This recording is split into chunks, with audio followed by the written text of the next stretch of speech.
Hi, it's the July Lioness. How are you doing today? I'm good. It's a lovely Sunday. And I am wearing my lovely lace from Carolyn. I'm very sentimental, and so this makes me feel good to think that somebody took the time and trouble to send these to me. So today we're going to make renvelopes because they're perfect for pocket letter sending. So that's fun, yeah. So without further ado, let's do this.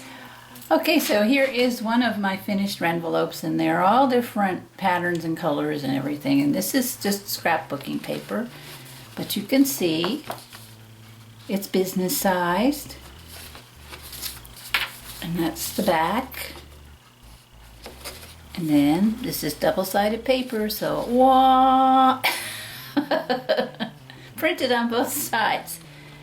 And no, obviously I did not make the paper. This is 12 by 12, made from 12 by 12 scrapbooking paper, and you're gonna need a sheet that big because this cuts down to a square that's 10 3/4 inches, 10 3/4 by 10 3/4. Now, if I were gonna mail this, I would use a label. You could, some of them are light enough that you could try writing on them with like a dark marker, but it's very important that it be legible. And I would be more inclined to use this label, even though it's small for my big fat handwriting, but I would squish in there. Or I have a typewriter, shockingly, so I could easily feed this whole sheet in and just do addressing with a typewriter. But this envelope, I'll use one of these, and of course the stamp will go here and the label will go here, and this will be fun to dress up. It is not gummed, but of course we have washi tape, don't we? And all kinds of fun things for sealing and stuff like that. Like I would probably put some, I think I have some yellow washi that would be cute along here. So this is just a sample. This is one of my favorites, so I'm keeping this one, sorry. This one is kind of came out to be an odd size, so I'm gonna keep this one too. And I added a little accent stripe. This is from my scraps, so I just glued this on, and it's also reversible.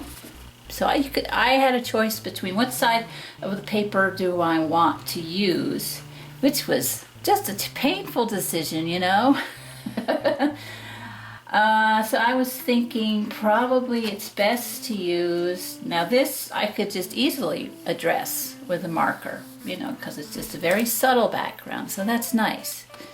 And I can zoom this so you can really see. So yeah, just, a nice black pen, black marker, fine point marker, would be no problem with legibility and stuff. Or you could use a label too. Maybe you have a bigger label too. So, and then of course seal it up with some washi, or if you've got some labels. These are very big back flaps. But I think, so, and this one is too small for a pocket letter. But it will fit 8.5 by 11 paper. But this, I think, was one of my first ones. But anyway, let's get on with the show. I love renvelopes. I've been doing renvelopes, which is obviously a play on my name. I started making renvelopes back in the 80s when I was new to pen pals, and they were not made this way. They were really store-bought, cheapo envelopes, and I would decorate them with rubber stamps. And usually I give them away to my pen pals. Sometimes I could sell them. Now that was before the angel policies were introduced into the world, and I'll make a video about angel policies if anybody's interested, but they're wonderful. So anyway, Yeah, so I would just decorate them with rubber stamps, and I would mask over the address area if it was a dark design so that people wouldn't have to find a label. They could just write in the little white box that I provided, and they were fun. I remember sending some to a pen pal, and then, oh gee, I guess about 6 months later, I actually went and visited her, and I found their packet of envelopes sitting on her shelf, and I said, "You never used these?" And she said, "Well, they're too pretty." Oh, but I would use some fun techniques. I loved the rainbow stamp pads and a brayer, and I would just roll over the envelope and then stamp on with like a pattern on top of that, and it was just so much fun. But I never was able to make the paper or to construct the actual envelope. So I'm so happy now that I have found the envelope punch board. This one is from Stampin' Up. So you need an envelope punch board, you need a paper trimmer cutter,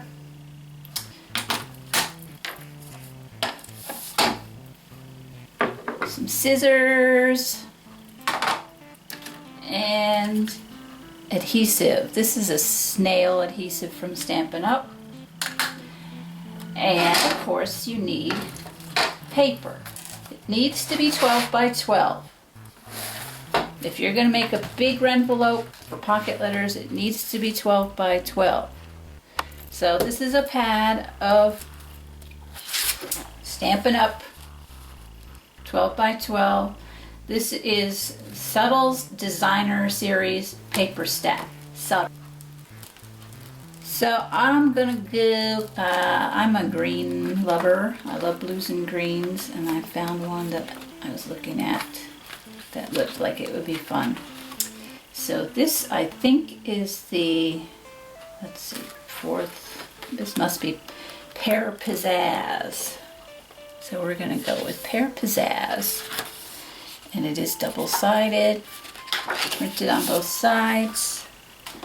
So we're gonna pull that out.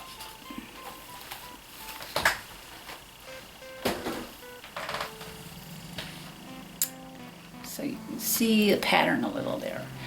Okay, so the first thing we're gonna do is cut the paper down. This needs to be square. Oh, and if you ever wonder if something is square, all you do is, if you get a perfect triangle, no overlap, you know it's square. Just some quick way to check. So we're going to do 10 3/4 by 10 3/4. And I will list everything I use in the description box of this video too.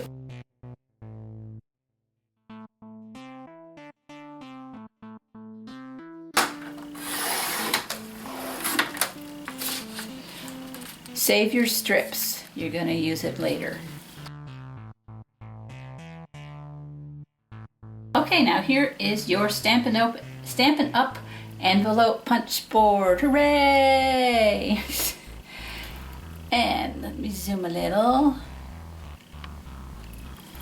All this black and white stripy stuff. First you've got some instructions.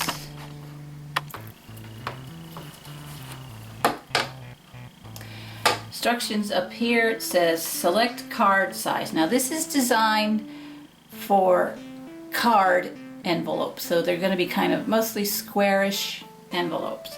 So if you ever want to make a card, probably you're covered by this. Select card size, trim paper to correct paper size. We just trimmed it. Align left edge to score line measurement, and there's 3 columns: card size, paper size, and score line. Okay, punch and score. Rotate paper 90 degrees counterclockwise. Counterclockwise is to the left. Boom. Align score mark with score guide. Repeat steps 4 and 5 for all 4 corners. Round corners with reverse punch, fold and glue. Okay, now these particular envelopes that we're making are not designed for cards, so they're not, the dimensions are not listed on here, but I will put that information in the description box. I looked it up online. I found out what they are online, so I'll tell you. But these are great if you're making cards, because they've got all different card dimensions listed, from 2 by 3.5 size cards all the way up to 6 by 8.5 size cards. And there's actually another set of directions that make for even bigger cards that they have in stickers, which I have. I don't know where I put that. I've got it around here someplace, but I don't use it. But we need 10 3/4 by 10 3/4, and these are my notes. Punch at 3.5. Okay. So you need a bone folder, which is this. It makes creases in your paper. This gutter here, this is how you're going to score it. You run this along the gutter, and that's going to break the threads of the paper and score it. So for the first one, we set this up. This is a ruler here. Set this up at 3.5, which is right there. Okay, now this is a punch here, so you just punch it. That notches out the envelope. So now I need to find that little gutter. It's right about, let's see if I can zoom this a little here. Whoop. It is up in here, and because this is a large sheet of paper, it's not going to score all the way down, so just be careful when you get towards the edge. But you're going to be able to feel this gutter and just do it lightly, and you got it scoring. See, it's scoring in there, but it does go off the edge of the paper, and we can fix that later.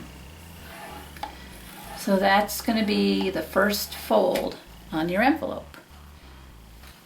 So now we're turning it counterclockwise, which is to the left, and we're going to match up the score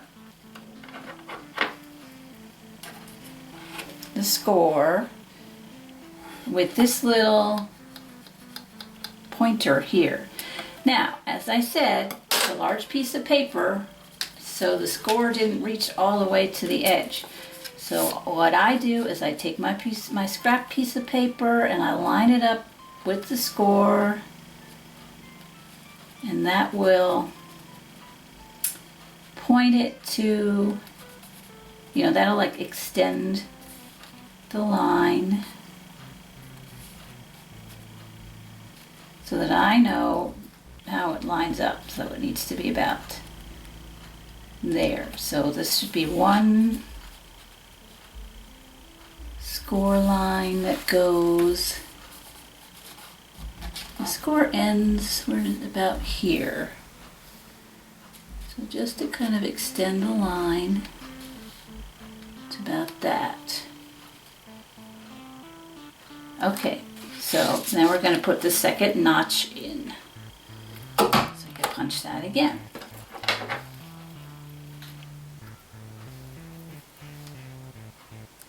Okay, let me zoom this a little bit. Okay, so now this one is easy. There's the gutter. That's where we're going to run along here. We're going to go from here to here. So this is the next score. Yeah, my fat elbow out of the way. So there, that goes right there. You don't have to press hard, just do it lightly. When you score, you're breaking the threads in the paper so that it will fold easily. Okay, so we've got the notch and we've got the score, and we need to do another one.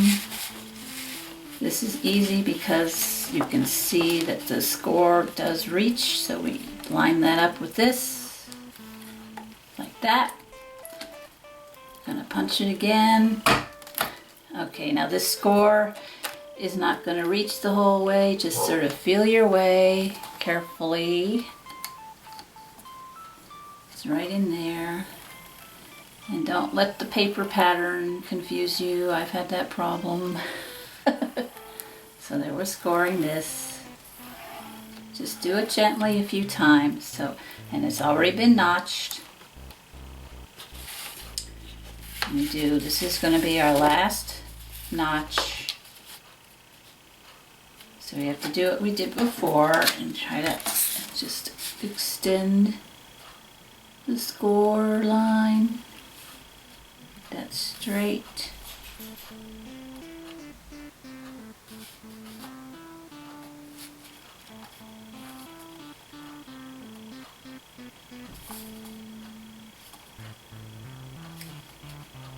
I want the end of this to match up with the tip of that. Okay, I think we're good. So now I can punch that.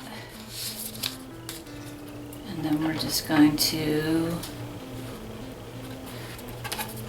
another thing, if you have the notch, this is a little out of alignment, you can see here's the score and here's the gutter, and they should be like at a right angle.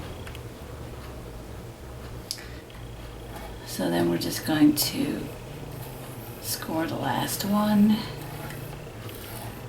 This envelope might be a little bit funky with the scoring, but I think we'll be okay. Now we want to round off these corners. So get your debris out of the way. The other side of this punch is a corner rounder, a reverse punch. So you put your square corners in there, make sure it's really in there properly. And this will nip off the sharp corner, so that's a nice round corner.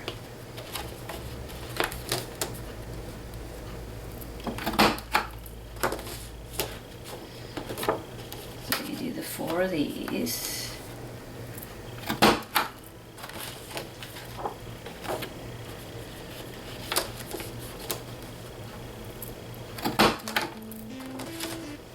There you go, you've got nice round corners. So now we're going to fold it, and you need your bone tool, which it comes with the paper, with the punch board. There's a little slot, it just lives in there.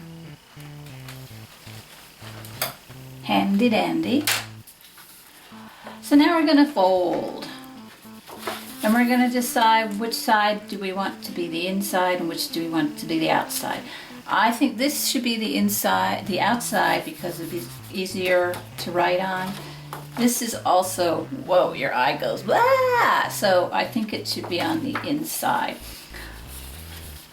So I do the small ends first, the little flaps first.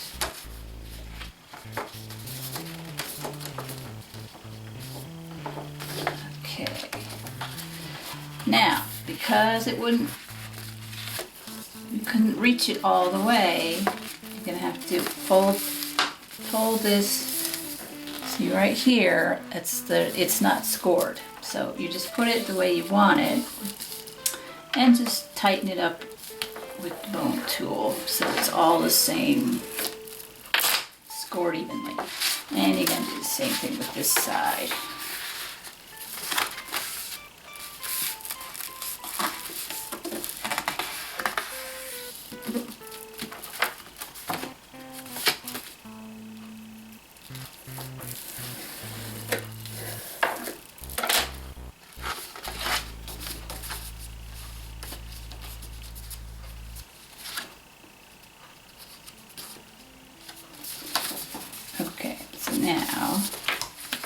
that's the inside.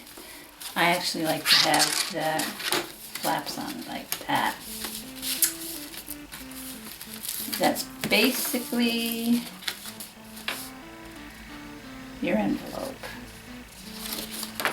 And it is a little wonky because we messed up this. I messed up the notch a little, so we're going to just sort of make a little adjustment there. It's okay, you can fix it, no problem. Now, this flap is too long, and some people will cut them, but I think it's really pretty if you just do this. Just fold it.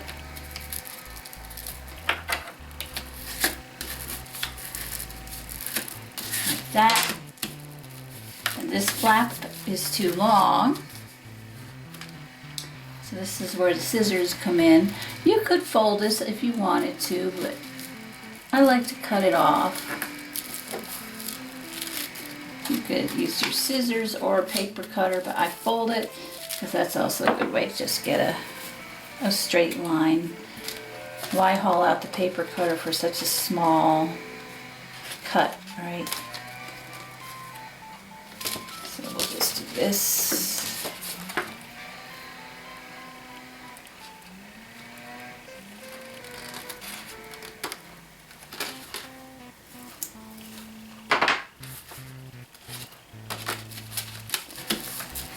Okay, so this is pretty good. It's a little wonky, so this will be in my private collection.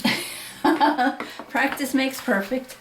But now we're going to glue them, and that's why I don't want to sell these.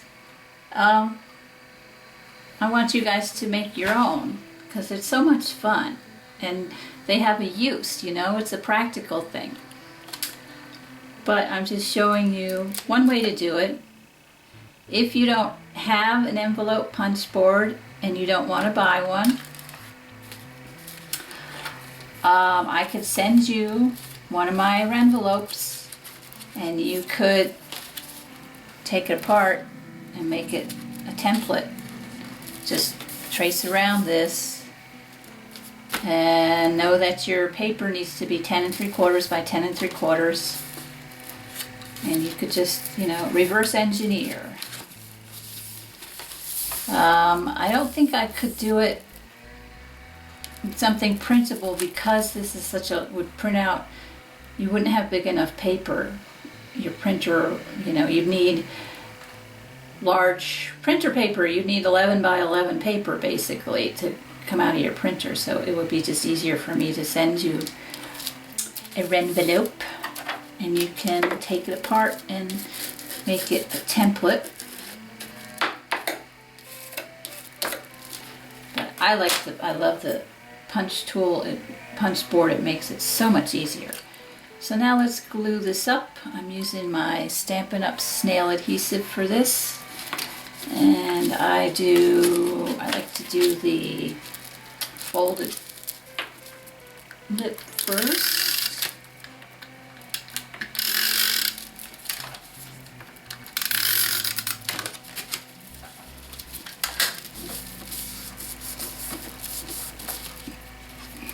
And then I'll do the sides.